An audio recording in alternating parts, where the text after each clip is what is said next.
If you've been around the club or party scene, you may have heard the term K-hole. This is a rather unflattering word for a very specific state that happens with higher doses of ketamine. But don't be put off by the roughness of the word. This state can also be profoundly healing. So in this video, we'll take a closer look at what exactly is a K-hole, what's going on neurologically, and what can happen in this unique state. But first, take a second to like this video and subscribe to our channel. Psychedelics are moving into mainstream culture quite rapidly, and this simple action helps us to boost our reach and get reliable psychedelic information out there to people who need it. So let's start with the basics. Ketamine is a dissociative anesthetic that is used medically to induce anesthesia and treat chronic pain. More recently, it has gained a lot of traction therapeutically for its healing effects for specifically depression, but also PTSD and other mental health conditions. The dissociative state appears to allow for the spontaneous release of stuck emotions and psychological trauma. It also stimulates neurogenesis, helping patients to rewire long-standing conditioned patterns of reactivity, depression, anxiety, fear, or other unhelpful maladaptive behaviors. So what is a K-hole?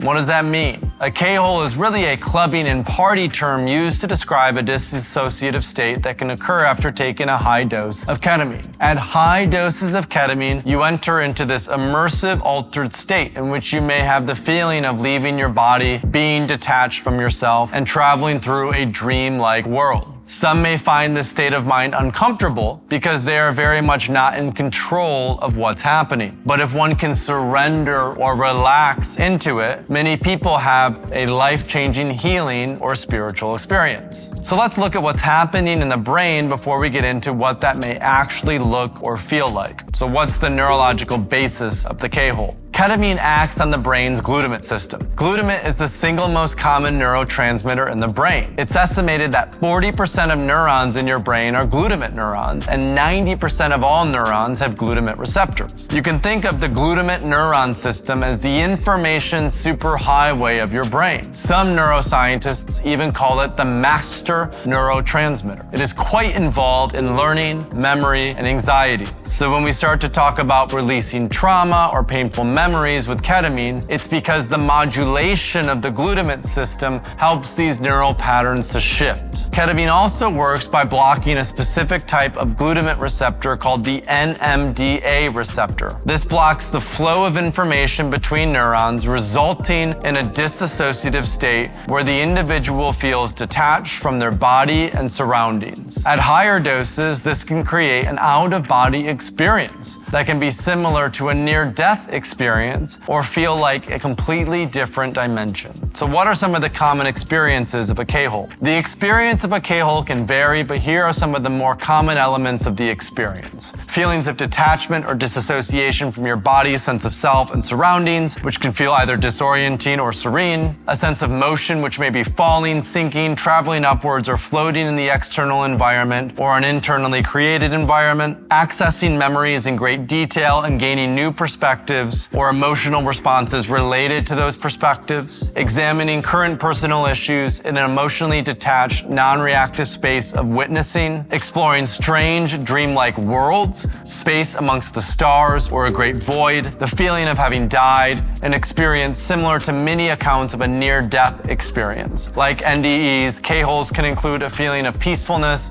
and seeing light at the end of a tunnel. Gaining insights about one's life and developing new attitudes that are transformative and beneficial. Feelings of oneness. In fact, one clinical psychologist, Dr. Stephen Bright, notes that K-holes can involve a sense of oneness with the universe, a series of interconnectedness, sometimes even a spiritual sort of experience. So it's not surprising at all that people find the experience to be life-changing. What are the benefits of a K-hole experience? The benefits of going into a K-hole are varied, and like all psychedelic experiences, the set and setting matter just as much as the state itself. But in the right environment and with the right support, the disassociated K-hole state can facilitate deep healing and a profound rewiring of how you respond to reality. It's common for people to report feeling less reactive, less anxious, and less depressed. It's as if the things that used to upset you just don't seem to matter so much anymore.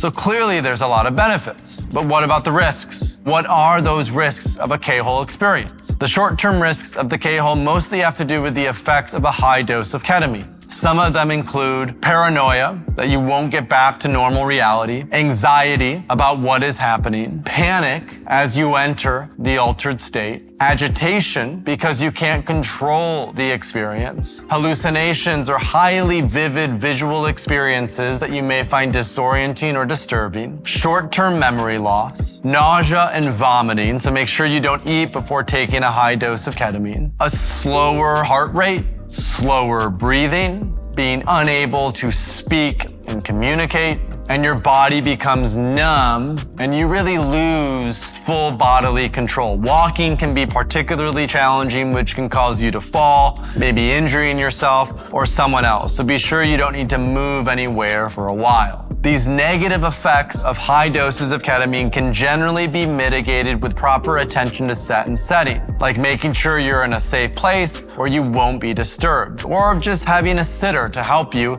in case you need support and mentally preparing yourself for the experience. Now we need to talk about one final thing here. No honest discussion of ketamine use can be complete without talking about the potential for addiction. Classic psychedelics like psilocybin mushrooms or LSD are non-addictive substances. Ketamine, however, is not a classic psychedelic. It works on a totally different brain system. The sense of escape it provides from the problems or challenges of daily life give it a high potential for abuse. And there is real potential for addiction to ketamine. So make sure your use of ketamine is intentional, ritualized, and controlled to manage the impulse, to just have a little here and there, or other approaches that lead towards unhealthy use. So these are the basics of a K-hole. In short, it's a very powerful, otherworldly state, and in the right container, it can be truly transformative and healing. It's also worth noting there are plenty of amazing ketamine clinics that are opening up around the world, especially in the US. Clinics are great because they do IV or IM, which are going to be a lot cleaner and more controlled than simply insufflating a bunch of powder ketamine up your nose in the bathroom of a club. If you'd like to check out some reputable clinics, doctors, and other providers near you, check out Third Wave's directory at thethirdwave.co. All clinics, centers, and organizers have been verified or vetted by the Third Wave team, so you can feel confident knowing that these environments are worth considering for this vulnerable and transformative experience. Thank you so much for watching. If you want to stay up to date on the third wave of psychedelics, subscribe to this channel and visit thethirdwave.co, where you'll find plenty of free resources on the intentional and responsible use of psychedelic medicine.